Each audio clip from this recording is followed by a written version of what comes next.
గచ్చిబౌలిలో సర్కారు స్థలాన్ని కబ్జా చేసి కట్టారన్న ఆరోపణలతో సంధ్యా కన్వెన్షన్ పై హైడ్రా బుల్డోజర్ పంజా విసిరింది. హైడ్రాకు ఫిర్యాదులు వెల్లువెత్తడంతో విచారణ చేపట్టిన హైడ్రా అది అక్రమ నిర్మాణమే అని తేల్చి కూల్చేసింది. భారీ క్రేన్లతో నిర్మాణాలను నేలమట్టం చేస్తున్నారు.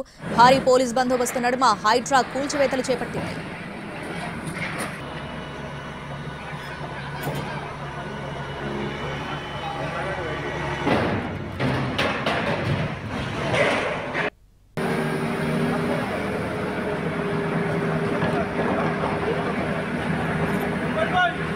గచ్చిబౌలిలో సర్కారు స్థలాన్ని కబ్జా చేసి కట్టారన్న ఆరోపణలతో సంధ్యా కన్వెన్షన్ పై హైడ్రా బుల్డోజర్ పంజా విసిరింది. హైడ్రాకు ఫిర్యాదులు వెల్లువెత్తడంతో విచారణ చేపట్టిన హైడ్రా అది అక్రమ నిర్మాణమే అని తేల్చి కూల్చేసింది. భారీ క్రేన్లతో నిర్మాణాలను నేలమట్టం చేస్తున్నారు.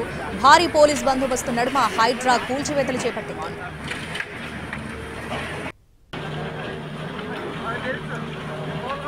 ఇదే అంశానికి సంబంధించి పూర్తి అప్డేట్స్ మా ప్రతినిధి ప్రేమ్ ఫోన్లో అందిస్తారు. Prem, thank you Sravani. ఈ రోజు ఉదయం గచ్చిబౌలిలో మరొకసారి హైడ్రా కూల్చివేతలు చేపట్టింది. అయితే ఈ యొక్క కూల్చివేతల్లో భాగంగా కూడా గతంలో ఏదైతే సంధ్యా కన్వెన్షన్ ఆనుకుని ఉన్నటువంటి ఎఫ్సిఐ లేఅవుట్ సంబంధించినటువంటి ఈ యొక్క లేఅవుట్ లో ఈ సంధ్యా కన్వెన్షన్ నిర్వాహకులకు సంబంధించినటువంటి ఈ శ్రీధర్ అనే వ్యక్తి కూడా ఇక్కడ అక్రమ నిర్మాణాలను కూడా చేపట్టడం జరిగింది. దీనిపై స్థానికులు కూడా అటు హైకోర్టును ఆశ్రయించడంతో దానిపై విచారణ చేపట్టినటువంటి హైకోర్టు కూడా ఈ యొక్క కూల్చివేతలను చేపట్టాలని చెప్పి అటు హైడ్రా కూడా ఆదేశించినటువంటి సందర్భం కూడా ఉంది. ఈ నేపథ్యంలోనే ఈ యొక్క కూల్చివేతలు కూడా చేపట్టింది. ముఖ్యంగా అటు గతంలో ఎప్పుడో నిర్మించినటువంటి ఈ యొక్క ఎఫ్సిఐ లేఅవుట్ కి ఆనుకుని ఉన్నటువంటి యొక్క సంధ్యా కన్వెన్షన్ నిర్వాహకుడు కూడా శ్రీధర్ రావు అనే వ్యక్తి ఆ యొక్క సంధ్యా కన్వెన్షన్ కి ఆనుకుని ఉన్నటువంటి ఒక లేఅవుట్ లో కొన్ని ప్లాట్లను కూడా కొనుగోలు చేయడం జరిగింది. ఆ ప్లాట్లతో పాటుగా కూడా అక్కడ ఉన్నటువంటి కొన్ని రోడ్లను కూడా ఆక్రమించి ఆ యొక్క రోడ్లలో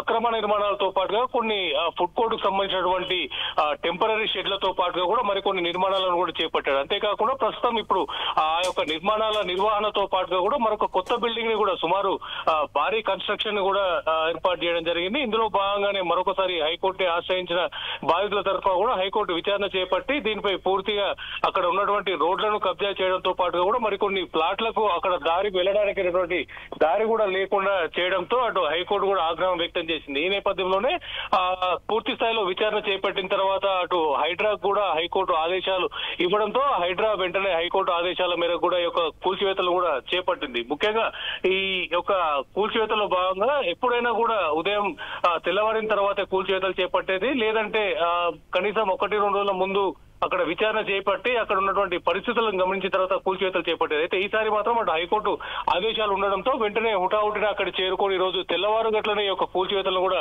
చేపట్టడం జరిగింది. ఇప్పటికే ఆ కూల్చివేతలంతా కూడా పూర్తి స్థాయిలో నేలమట్టమైనటువంటి పరిస్థితి కూడా నెలకొన్నది. అంతేకాకుండా అటు శ్రీధర్ రావు కూడా అటు హైకోర్టు ద్వారా నోటీసులను కూడా సర్వ్ చేశారన్నటువంటి విషయాన్ని కూడా తెలుస్తుంది. Sravani. Right Prem, thanks for the updates.